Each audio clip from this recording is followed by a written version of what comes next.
my 32M manager 40, blocked my promotion, claiming men lack the emotional intelligence to be leaders. Hey Reddit, I'm a 32-year-old guy, and I'm reeling from a workplace saga that's left me questioning my choices. I need to unpack what happened and get your take on whether I mishandled things or did what was necessary. This is a long one, it's been gnawing at me, so please bear with the details. I've been a project manager at a mid-sized tech company for 5 years, overseeing software implementation for enterprise clients. I'm not flawless, but I'm damn good. I hit deadlines, clients rave about my work, and my performance reviews are glowing. Last year, a team lead role opened up, a perfect step up with more responsibility, a small team to manage, and a solid pay raise. I'd been preparing for years, taking leadership courses, mentoring new hires, and volunteering for cross-department projects to build my skills. I was already acting as an unofficial lead on several high-stakes accounts, so I felt confident. My manager, Claire, late 40s, female, has been with the company for a decade. She's polished, charismatic, and projects a "we're all in this together" vibe. But over time, I noticed cracks. In team meetings, she'd lavish praise on female colleagues' ideas, sometimes barely fleshed out ones, while dismissing mine as too aggressive or overly technical. She'd interrupt male colleagues mid-sentence, saying things like, "Let's refine that tone," but let female colleagues ramble without critique. I initially brushed it off as her management style, but it started feeling like a pattern, especially when I saw her roll her eyes at my suggestions in front of the team. In October 2023, the team lead role was posted. I applied alongside others, including Sarah, a female colleague with 2 years of experience compared to my 5. Sarah's reliable, but she's newer and hasn't managed end-to-end projects like I have. My portfolio included multi-million-dollar accounts, I'd delivered under budget, and I'd trained half the team on our core software. I thought I had a strong case. In November, Claire called me into her office. I was braced for good news, but she said, "David, you're not getting the role. Sarah's a better fit. Men lack the emotional intelligence to lead teams effectively." I was stunned. I asked for clarification, thinking I'd misheard, and she leaned in. "Leadership demands empathy, collaboration, and nuance. Women are naturally better at it. You're excellent at technical execution, so focus on that." My jaw dropped. Emotional intelligence? I'd spent years coaching teammates through crunch times, diffusing client meltdowns, and building trust with stakeholders. My technical work, designing workflows and troubleshooting bugs, was the team's backbone. Sarah, while competent, had never led a project past the planning phase. It felt like a slap. I left her office in a daze, replaying her words. Over the next few weeks, I scrutinized Claire's behavior. In meetings, she'd gush over female colleagues' ideas, saying things like, "This is the kind of vision we need," while shutting down male colleagues with, "Let's make that more inclusive." My proposals, which I'd spent hours researching, were brushed off as not collaborative enough. Yet Sarah's generic slides got standing ovations. I scoured my inbox and found a clear trend. Claire's team-wide emails praised female staff for transformative leadership or creative brilliance, while male colleagues, even top performers like me, got vague "nice job" notes or nothing. One email was glaring. Claire replied to a female intern's basic status update with, "This is why women are born leaders," but ignored my 10-page report on the same project, which the client had called game-changing. Claire also held after-hours mentoring sessions for Sarah and other female colleagues, sharing insider tips on navigating leadership. When I or other male colleagues asked for similar guidance, she'd say, "You're experienced enough to figure it out." By December, I was livid. I'd been robbed of a role I'd earned, and Claire's bias was eroding my credibility. I compiled a dossier, screenshots of her emails, meeting notes where she sidelined male input, and a verbatim transcript of her emotional intelligence comment.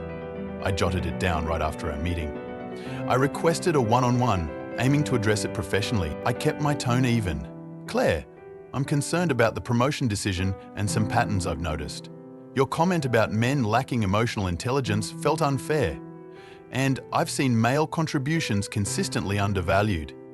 I presented the emails and asked for specific feedback to grow as a leader. She went stone cold, smirked, and said, "David, you're being overly sensitive. If you can't take constructive criticism, leadership isn't for you." I pushed back on the emails and she snapped, "I recognize who earns it. If you're not getting praise, look in the mirror." Then came the threat, "Keep this up and I'll have to question your place on this team." Her words hit like a gut punch. I'd poured years into this company and she was dangling my job like a toy. I left trembling, but resolute. I loved my work, my clients and my team, but I couldn't swallow this. I took a weekend to cool off and went to HR. The rep, Lisa, seemed empathetic but guarded. I shared my dossier, every email, note and comment, and laid out Claire's bias and the promotion snub. Lisa promised a thorough investigation but cautioned that it would take time and urged me to keep this confidential to avoid complications. I nodded, hoping for fairness. Weeks crawled by with no word from HR. Meanwhile, Claire turned the screws. She excluded me from strategy meetings I'd once led, reassigned my flagship projects to Sarah, and buried me in menial tasks like updating spreadsheets, work an intern could do. My team noticed. Clients emailed me, confused why I was no longer their point person. A few male colleagues confided in me privately. One, Mark, said Claire had told him to leave the big ideas to the women when he pitched a process overhaul. Another, Tom, said she'd passed him over for a raise, citing his abrasive style despite glowing client feedback. The pattern was undeniable, but I felt powerless. HR's silence and Claire's retaliation had me trapped. Endure the misery or risk my career by escalating. In February 2024, I hit my breaking point. One night, fueled by frustration and a couple of beers, I made a bold move. We have a company Slack channel for open feedback, mostly memes and shoutouts. I anonymized Claire's most damning emails, redacting names but preserving her exact words, and posted them with a caption, "Is this what leadership looks like at our company?" I included her "Men lack emotional intelligence" quote and a brief account of the promotion saga, framing it as a call for discussion about fairness and accountability. The channel erupted. By morning, dozens of colleagues were weighing in. Some, mostly male, were incensed, sharing their own stories of Claire's bias. One guy said she told him he lacked the warmth for a client-facing role. Others, mostly female, tore into me, accusing me of jealousy or tearing down strong women. A coworker, Jen, posted, "Sounds like someone's bitter about losing the promotion. Work on your people skills." The attacks stung. People I'd grabbed drinks with, swapped stories with, now painted me as a sore loser. Claire stayed silent publicly, but sent me a private email. "This stunt was wildly unprofessional. Expect consequences." HR summoned me the next day. Lisa was furious, saying my post violated company policy and derailed their investigation. I argued I'd anonymized everything and sparked a needed conversation. But she wasn't swayed. They put me on a performance improvement plan and stripped me of client responsibilities, effectively benching me. The office became a battlefield. Half the team shunned me, gossiping in hushed tones. The other half sent cautious DMs, saying they agreed but feared Claire's wrath. Sarah, now team lead, was visibly uncomfortable around me. She wasn't cruel, but she rode Claire's favoritism and stayed quiet. My days were filled with busy work and the isolation was crushing. Then in March, a female colleague, Emily, reached out. She'd been part of Claire's inner circle but was disillusioned by the favoritism. She shared a bombshell. A memo Claire had sent to senior leadership admitting she prioritized female hires and promotions to correct historical imbalances. Emily respected Claire's mission but felt it had morphed into an unfair bias, sidelining qualified people like me. She forwarded the memo to HR, hoping to force accountability. The memo validated everything I'd said, and HR finally acted, placing Claire on leave for a full investigation. But the victory was hollow. My reputation was in tatters. Colleagues saw me as the guy who couldn't handle rejection and waged a public vendetta. The hostility was unbearable and my role had been gutted. In April, I started job hunting and landed an offer at a smaller firm with a reputation for merit-based growth. I resigned last week and start my new job soon. It's a lateral move, not the leadership role I'd aimed for, but it's a clean slate. Word is Claire's investigation is ongoing and some colleagues, led by Emily, are advocating for mandatory diversity training to address bias in all directions. It's a small win, But it doesn't erase the cost. I'm torn. Exposing Claire's bias felt like the only way to stand up for myself, but it cost me friendships, my standing, and a job I poured my heart into. I keep replaying it, wondering if I could have been savvier, maybe documented more, trusted HR longer, or walked away early. My brother says I'm a badass for calling out injustice, but my girlfriend thinks the Slack post was a reckless move that sank my credibility. I'm trying to move forward, but the what-ifs are loud. What's your take, Reddit? Was I justified in exposing Claire's bias, or did I shoot myself in the foot? Should I have played the long game or bailed sooner? Any advice for rebuilding after this mess? I'm ready for honest feedback, even if it's brutal. TLDR. My manager blocked my promotion, saying men lack emotional intelligence, and gave the role to a less experienced female colleague. I documented her bias, confronted her, and posted anonymized evidence on a company Slack after she threatened my job. It caused chaos, colleagues vilified me, and I was sidelined. A colleague's memo confirmed the bias, but I had to leave the company. Was I right to expose her, and how do I recover? Claire's men lack emotional intelligence line is such a tired stereotype, it's unfair and lazy. You deserved that promotion, Tom. Your track record speaks for itself.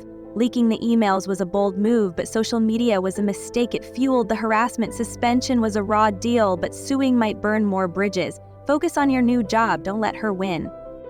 Yo, Claire's a jerk. Straight up discriminating by saying guys can't lead. That's not equity, it's bias. You had to expose her, but Slack was reckless. It brought the mob. Getting sidelined sucked.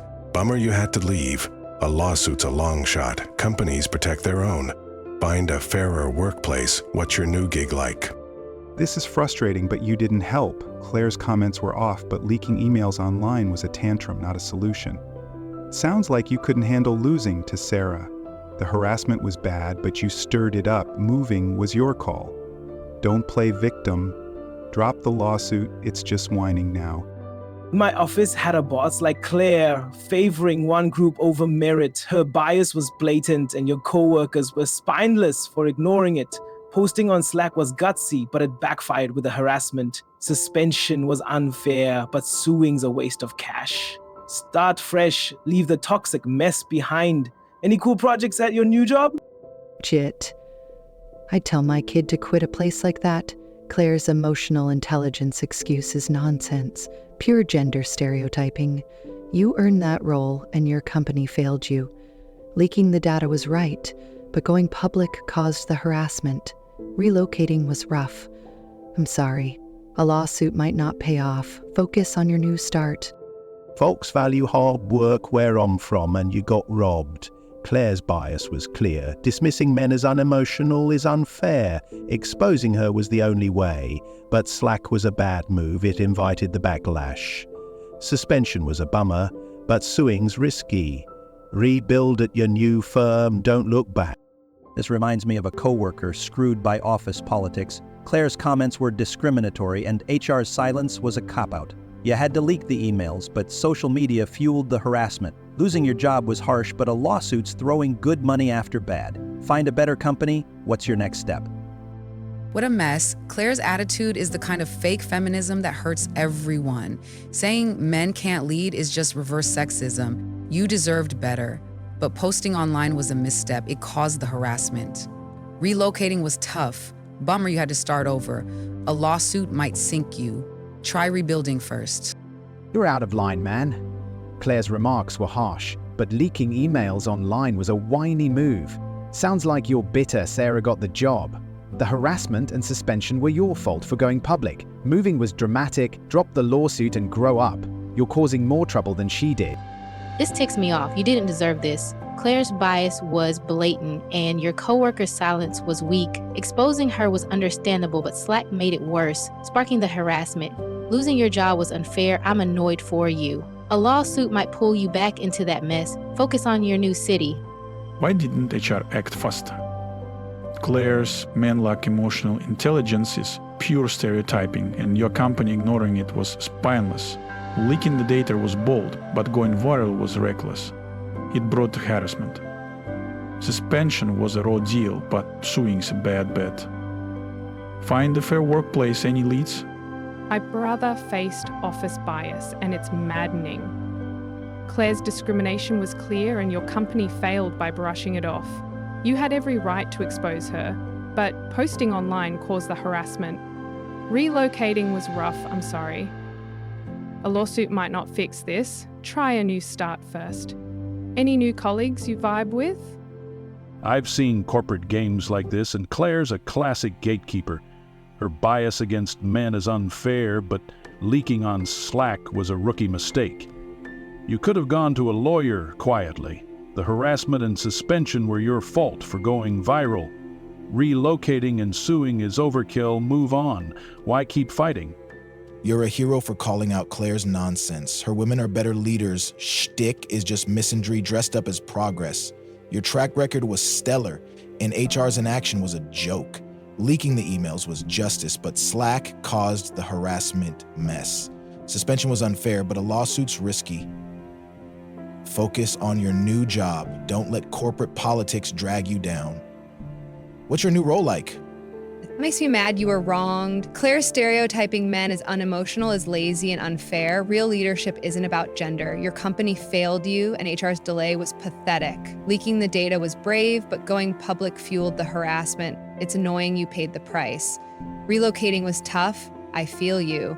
A lawsuit might not help. Try building a new network first.